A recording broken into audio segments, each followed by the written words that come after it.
Hi అండి, hello, welcome back to my channel అండి. నేను మీ సిరి. సో అందరూ ఎలా ఉన్నారండి? నేనైతే చాలా బాగున్నాను. ఈరోజు ఫ్యామిలీతో కలిసి మేము అందరం అంతర్వేది టెంపుల్కి అయితే వచ్చామండి. అప్పటిపల్లి మార్నింగ్ 9కి అయితే స్టార్ట్ చేసామండి. మేము మా ఊరి నుంచి అక్కడ నుంచి టిఫిన్ చేసేసి ఇంకా అప్పనపల్లి వెళ్ళి అప్పనపల్లి దర్శనం అయితే చేసుకొని అక్కడికి వచ్చేసరికి 12 అయింది. అక్కడ కూడా అప్పనపల్లిలో బూరి అవన్నీ వేసి భోజనాలు అయితే పెడుతున్నారండి. ఇంకా అక్కడైతే 12కి ఏం తింటాంలే అని చెప్పేసి ఇంకా అక్కడ స్వామివారిని దర్శనం చేసుకొని అక్కడ కూడా ఇవాళ శ్రవణ నక్షత్రం అని చెప్పేసి టెంపుల్ అయితే ఖాళీ లేదండి.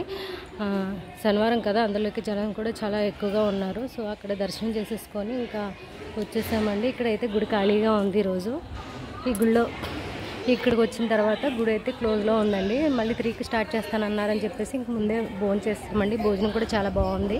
పులిహోర అలాగే బూరి 2 రకాల కూరలతో భోజనం పెట్టారు. చాలా అంటే చాలా బాగుందండి.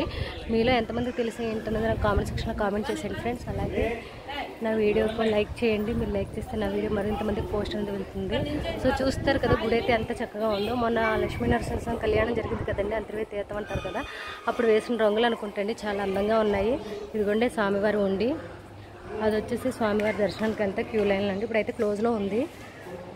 ఇదిగోండి లోపల అయితే ఈ ఆకారం అంతా గుడంతా ఈ ఆకారంలో ఉంటుంది. ఇక్కడ హోమం అయితే చేస్తున్నారు. స్వామివారికి హోమం చేస్తారండి. అదిగోండి పైనకి ఎక్కి మనం చూడొచ్చండి. పైన మా బాబు అయితే ఎక్కాడు. పైకి ఎక్కడానికి కూడా స్టెప్స్ ఉన్నాయి. చూసారు కదండి లక్ష్మీ నరసింహస్వామి టెంపుల్ ఎంత అందంగా ఉందో. ఇది ఇక్కడైతే హోమం చేస్తున్నారు. లక్ష్మీ నరసింహస్వామికి ఇక్కడ హోమం చేస్తారంట.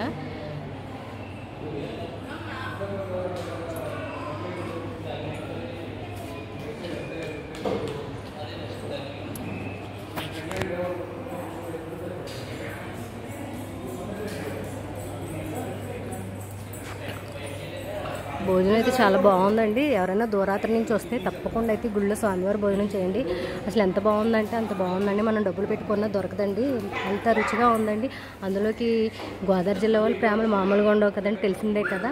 ఇంకా వేసుకోమ్మా అని చాలా చక్కగా అయితే వడ్డించేశారు. భోజనం అయితే మాకు వాళ్ళ మాటలకే సగం కడుపు ఎండిపోయిందండి. అంత ఆప్యాయతగా పెట్టారండి భోజనం. నేను ఎక్కడా చూడలేదండి అంత ఆప్యాయతగా మనకి భోజనం పెడతాం. కొబ్బరి తోటలు పక్కన సముద్రం కూడా ఉంటుందండి. సముద్ర స్నానం చేసేసి యాక్చువల్గా అయితే సముద్రంలో స్నానం చేసి స్వామివారిని దర్శనం చేసుకోవడానికి అయితే వస్తారండి. ఇంక మేము ఇంటి దగ్గరే స్నానాలు అయితే చేస్తాం కదా. అప్పనపల్లి అయితే గోదావరి ఉంటుంది, అంతర్వేదిలో అయితే సముద్రం ఉంటుందండి. ఇంకా లేట్ అయిపోతుంది కదా అని చెప్పేసి ఇంకా సముద్రానికి అయితే వెళ్ళలేదండి. ఇంకా గుడికి అయితే వచ్చేసాము. ఇప్పుడు 3కి అయితే స్టార్ట్ చేస్తారు. స్టార్ట్ చేసిన తర్వాత దర్శనానికి అయితే వెళ్తామండి. సో ఈ ఫ్యామిలీ అంతా కలిసి వచ్చాము. ఈ వ్లాగ్ మీ అందరికీ నచ్చిందైతే అనుకుంటున్నాను. నచ్చినట్లయితే తప్పకుండా ఒక లైక్ అయితే చేయండి ఫ్రెండ్స్.